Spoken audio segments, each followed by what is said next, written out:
aí, alunos do canal Português? Na aula de hoje vamos falar sobre substantivos, a classe de palavras mais fácil da língua portuguesa, hein?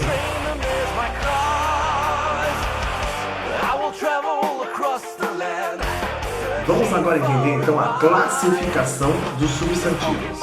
Assim como existem Pokémon do fogo, da água, da terra, assim como existem diversos tipos de Pokémon, você classifica os Pokémon de acordo com o tipo de poder e da origem deles ali, né?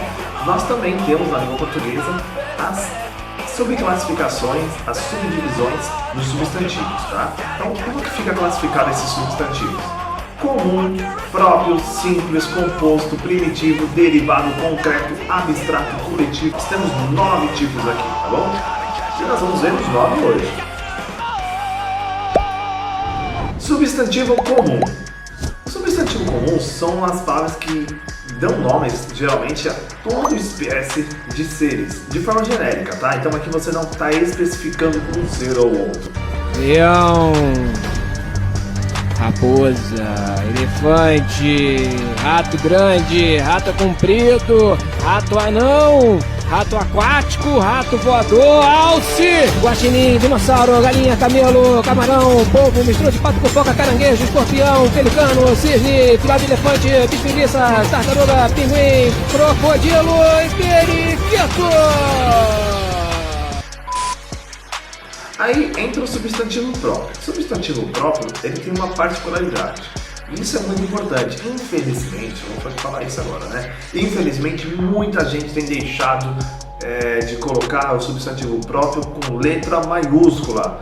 Gente, é regra básica da língua portuguesa, não pode esquecer letra maiúscula, tá bom? Então, uma grande diferença é que o substantivo próprio é escrito com letra maiúscula. Olha só o detalhe.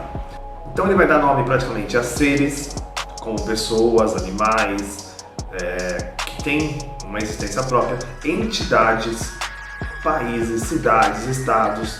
Olha um exemplo aqui, ó. Brasil. Agora Brasil com letra maiúscula. São Paulo, por ser uma cidade ou um estado, com letra maiúscula. Maria, por ser o nome de uma pessoa, com letra maiúscula. Também pode dar nome de rios, mares, oceanos, tipo Rio Amazonas, Rio Tietê, Rio Nilo, Pacífico, Índico. E olha o detalhe, toda vez que eu usar o rio, e aí eu vou usar o nome dele, Amazonas, eu tenho que colocar com letra maiúscula. Rio Tietê, com letra maiúscula, e assim vai. Nome de entidades e instituições, por exemplo, a ONU, que é a Organização das Nações Unidas. O que acontece? Nesse caso, ela tem que ter letra maiúscula. Ele também pode dar nome a seres do folclore, nome de astros, que são os planetas, por exemplo. Nomes de festividades e festas populares, por exemplo, Páscoa é com letra maiúscula, Carnaval é com letra maiúscula. Por quê? Porque são festas próprias, né? São nome de festas, nome de livros, nome de marcas e assim uma infinidade de opções aí, tá bom? Agora a gente vai falar sobre substantivos simples. E é muito simples, né?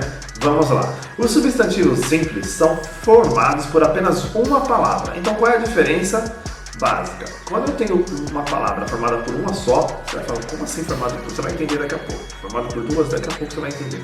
Então assim, substantivo simples é formado por uma única palavra, tipo chuva, é uma única palavra, chuva. Sol, uma única palavra. Flor, uma única palavra. Tempo, uma única palavra. Então, quando ele é formado por uma única palavra, nós chamamos ele de substantivo simples. Já o composto, o que acontece? O composto ele é formado por duas. Então, quando eu chamo de composto, é porque são duas palavras que se unem para formar uma nova. Por exemplo, guarda-chuva. O que acontece? Eu tenho a palavra guarda, de guardar, de proteger, e a chuva. As duas se juntam. Então, eu tenho substantivo composto. Outro exemplo, guarda-sol, aquele que te leva para a praia, né? Guarda-sol. O guarda é a palavra que está tendo proteção e o sol, a gente já sabe o que é. Mas quando eu falo guarda-sol, eu já estou imaginando aquele objeto que a gente abre e se cobre lá, se protege numa praia. Beija-flor. Eu tenho a palavra beija e a palavra flor. Mas quando eu falo beija-flor, o que eu estou pensando? No passarinho. Então isso é um substantivo composto. E a palavra passatempo. Cuidado, porque a maioria das palavras compostas que nós conhecemos são formadas pelo hífen, que é aquele tracinho que separa uma palavra da outra, tá? O hífen. Porém, Tem palavras que não são formadas por hífen, que é o caso da palavra passatempo. As duas juntas formam uma palavra só, passatempo, tá bom? Até aqui estava muito fácil, né? Agora vamos dar uma engrossada no caldo aí que vamos falar de substantivo primitivo e derivado.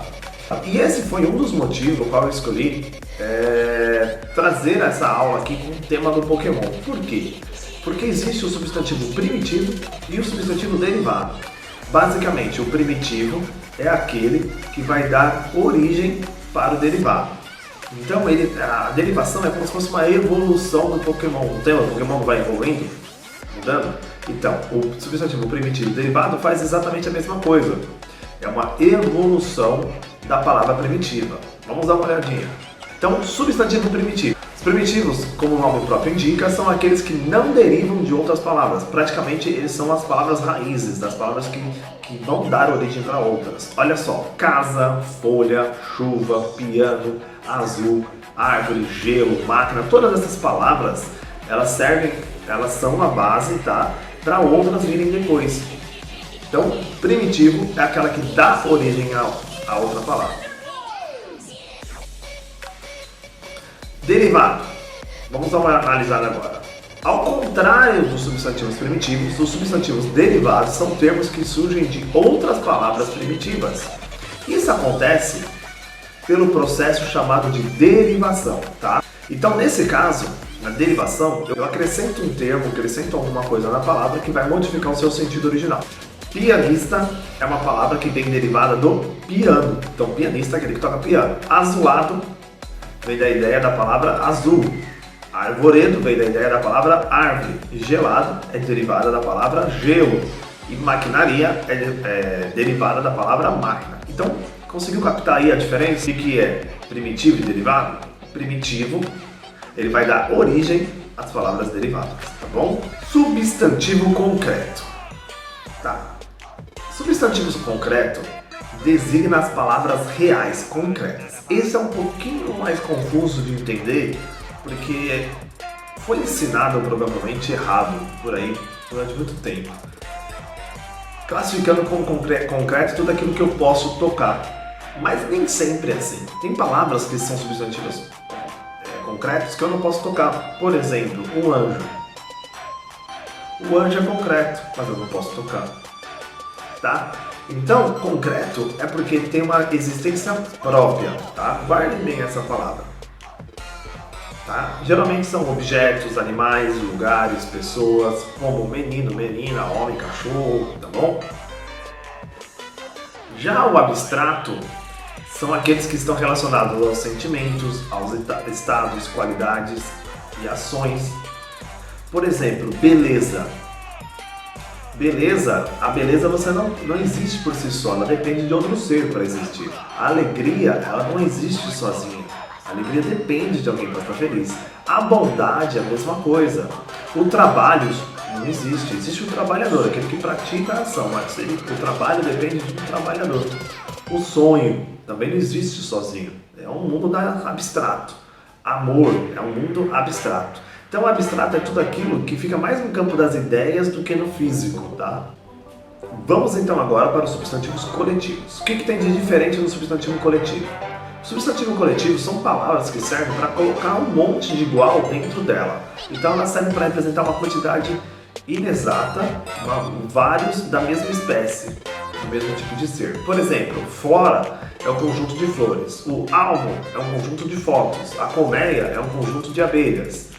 Então, tem mais a ver aí com quantidades. Existe uma infinidade de coletivos, tá bom? É legal você pegar, pesquisar, procurar saber mais sobre eles, para você decorar, porque não existe uma regra fácil, não existe uma regra clara sobre. Por exemplo, colmeia. O que tem a ver com a palavra colmeia com abelha? Praticamente nenhuma, né? Mas já está o colmeia relacionado a uma quantidade grande de abelhas. Então, tem que estudar, tem que procurar para você localizar, tá bom? Alguns exemplos só que eu quero dar aqui que está relacionado à ideia de tempo. E esse é legal, porque muita gente não percebe que quando eu estou falando de tempos em quantidades, eu estou me referindo a alguns coletivos. Por exemplo, ano. é um coletivo de 12 meses. Toda vez que eu falo levou 2 anos, eu estou pensando em coletivo de 12 meses. Bimestre. O que é o bimestre? Coletivo de 2 meses ou mais. Década. Coletivo de 10 anos. Dia é um coletivo de 24 horas. A semana é um coletivo de 7 dias. O mês é um coletivo de 30 dias. E a quarentena deveria ser coletivo de 40 dias, né? Mas ela mudou um pouco o seu significado por aí. Então, existe a quarentena representando literalmente 40 dias, mas também a quarentena ela mudou o seu sentido, ela saiu do sentido de coletivo e passou a ter um outro sentido no sanitário, tá bom? É isso aí, galera. Obrigado por ter chegado até aqui ao final do vídeo. Se você não deu ainda o seu like, se esqueceu de deixar assinado a lista de chamada, assina agora, hein? Então, bora lá pro próximo vídeo. Grande abraço, sucesso pra nós. Fui!